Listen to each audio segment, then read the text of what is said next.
Good afternoon. I'd like to thank Ashir for the possibility to present this communication. This is part of a bigger work, mainly with tinnitus patients, where we're trying to find some biopsychological findings to improve our therapy in tinnitus. And we used some data to try to find some biopsychological findings with Hyperacusis also.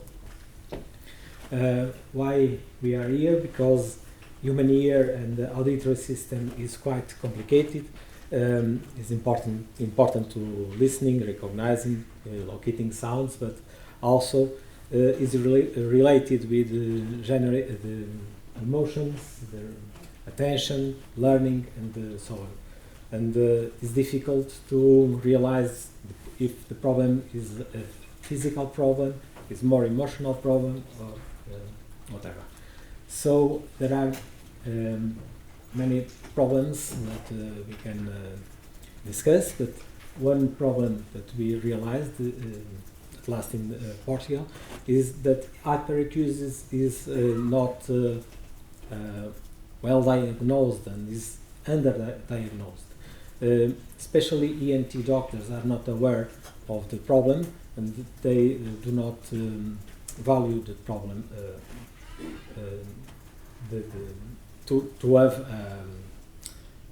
approach in the ENT consultation. Hyperacusis is quite common. There are some results that presents 2 to 3% of population with severe hyperacusis, and is strongly correlated with tinnitus.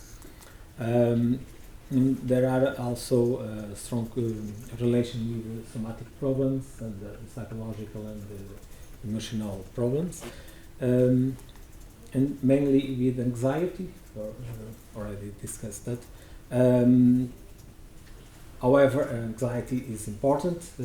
We must have some moderate or regular levels of anxiety to prevent any stressing situations. And but there are also some pathologic anxiety problems like phobia or social phobia that are concerned with hyperacusis. And also depression. Depression is quite common also in some situations, and is quite common also in tinnitus and hyperacusis. And this is another type of problem, because we don't know if anxiety and depression are higher because the person has tinnitus or hyperacusis, or is the other way around, if anxiety and depression are more disturbing with tinnitus and hyperacusis. So another important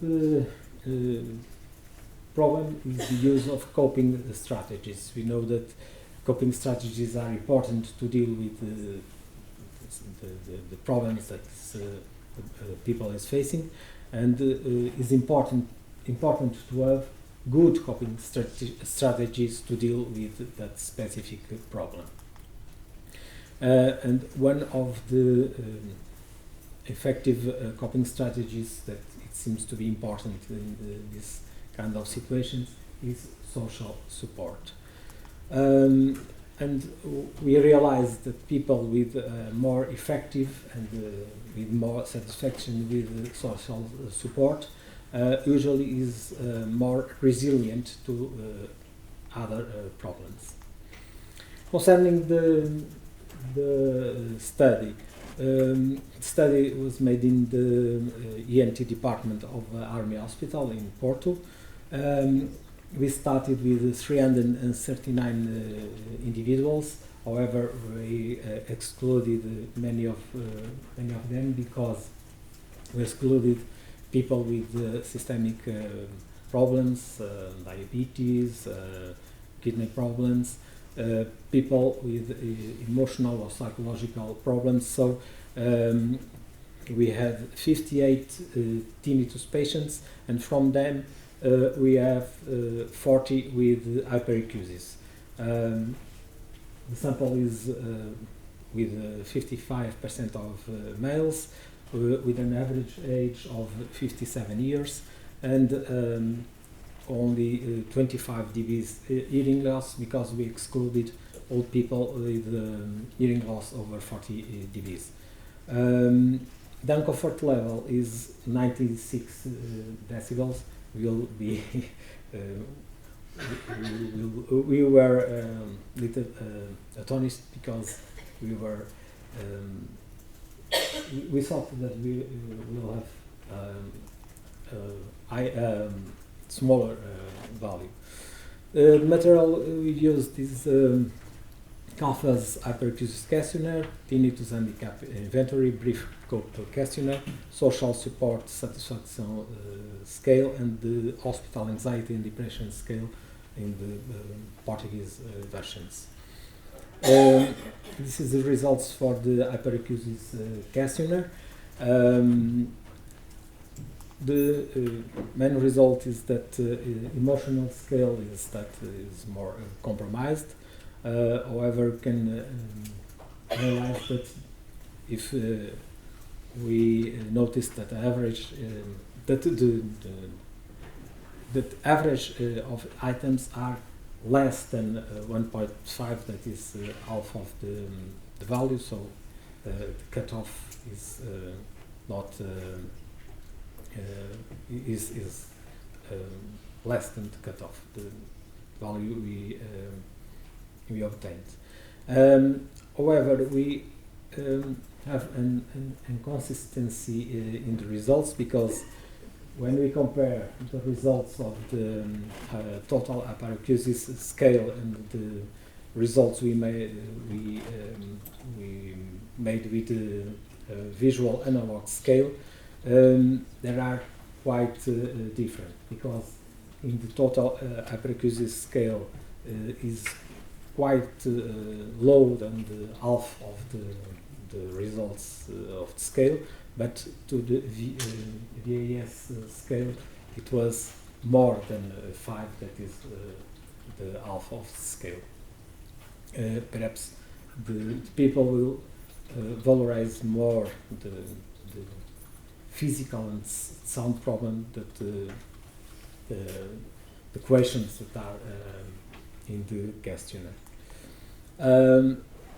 The correlations between tinnitus handicap inventory and hyperacusis have a correlation to the emotional scale and obviously the total scale, and also in the not statistically significant, but in the social scale. So tinnitus and hyperacusis are quite related in these social and emotional aspects. Concerning the uncomfort level, we realize that the correlations are also in social and emotional scale. So the people with lower uncomfort levels are more with more problems in the social and the emotional scale. There are no relations with age, scholar level, hearing level, gender, marital status, professional activity, and the professional situation. Concerning the social satisfaction, we only find the relation with the total hyperacusis, so people with more social satisfaction have less problems with hyperacusis. We did not find any relations with anxiety and depression. We assume that the problem is this is a sample with tinnitus problem. This is the bigger problem for patients. So probably hyperacusis will not affect anxiety and depression in these patients, or is not correlated with these aspects. Concerning coping, planning and positive reinterpretation could talk a bit louder or please use it close to the microphone. Thank you. Okay. Are the coping strategies more related with the problem?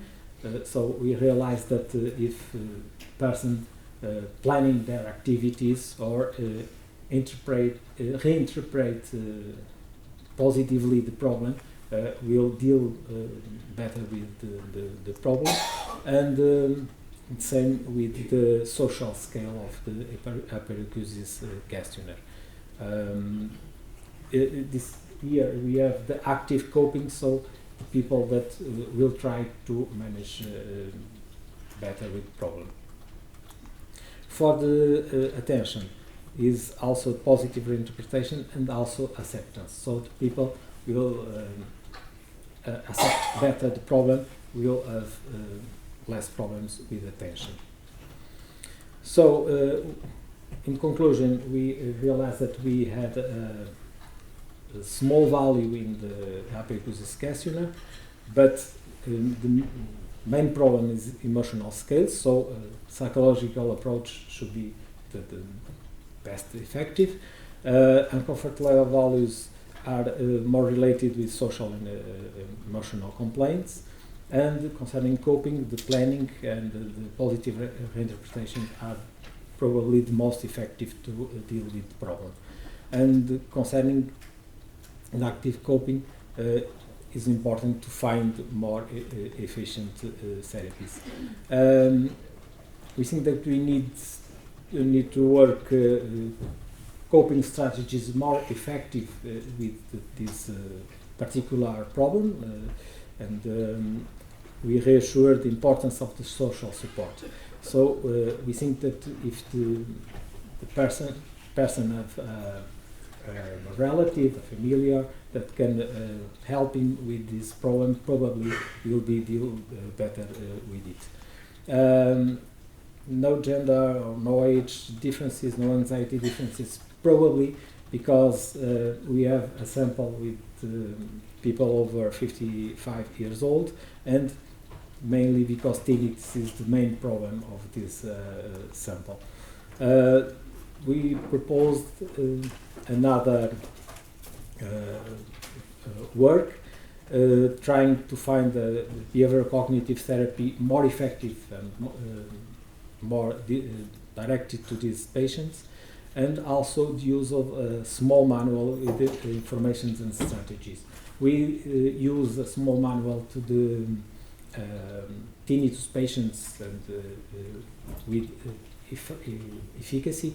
So we think that if we can replicate this with Hyperacusis patients, probably we'll have a good result, and probably deal this with sound therapy to complement, and a new work more focused in the Hyperacusis patients. Thank you. So, do you think that as a professional, and I presume that all of these patients, they did have some military training or they are retired from the army, no? No, not all of them, because we have not only military people, we have the family of them, yes. But do you think that it's more challenging as a professional to work with someone who has like military training compared with someone that doesn't have? No, I don't think so. No. Probably the problem will be slightly different, because we know that we are sure that the main problem will be, was the shooting or the noise exposure. So it seems that probably there are two problems: the physiological one and the emotional one, and we must deal differently with them. And if is another patient probably with that is more the problem is more psychological, we will do a different approach with them. So they can engage in the same way on CBT then? Yes. Yeah. because we have also many patients with post-traumatic stress from the war, and so there are also many psychological problems. Hi, thank you. I just have a question whether you had any chance to collect any data on how long the patients that you recruited in your study suffered from both tinnitus and hyperacusis comorbidly, or whether they always had one or the other first and then went on to develop the other. From tinnitus, we used chronic tinnitus, so they must have tinnitus for more than 6 months. And we have patients with 6 or 7 months with tinnitus, and others with 30 or 35 years. Concerning hyperacusis, I'm not aware because it was not, did not collect that data. As I told you, tinnitus is the main problem of the patient, so I cannot reply about hyperacusis.